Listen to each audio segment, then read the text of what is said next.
ايه ده؟ مش انت؟ فين تعالي يا حبيبتي. خشي برجلك اليمين. نورت بيك. اتفضلوا يا جماعه، اتفضلوا. تجري كده على طول. بسم الله ما شاء الله، بسم الله ما شاء الله. ألف ألف مبروك. الأكل عندكم أهو، عايزاكم تخلصوه كله. ان شاء الله.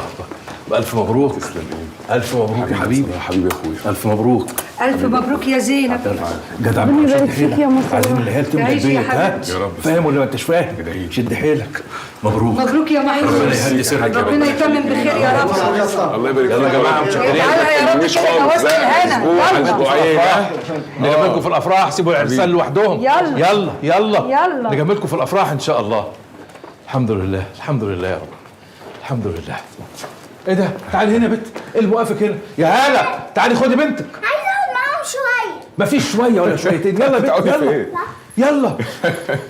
بس خلصي الاكل كله. حاضر. حبيبي يا صلاح.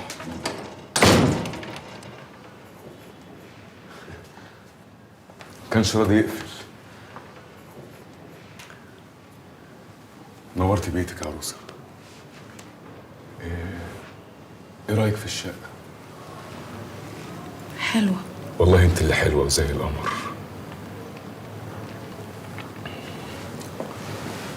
انا عايز نقولك على حاجه.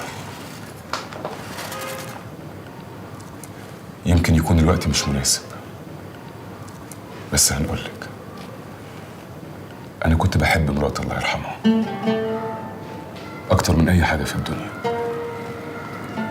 ولما ربنا افتكرها قلت خلاص مفيش واحده ست ممكن تخليني افكر اتجوز تاني.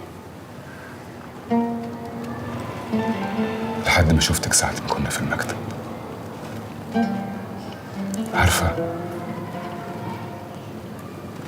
حسيت بإحساس غريب كده جوايا. عارفة طلع إيه؟ ايه؟ إن قلبي حبك يا زينب.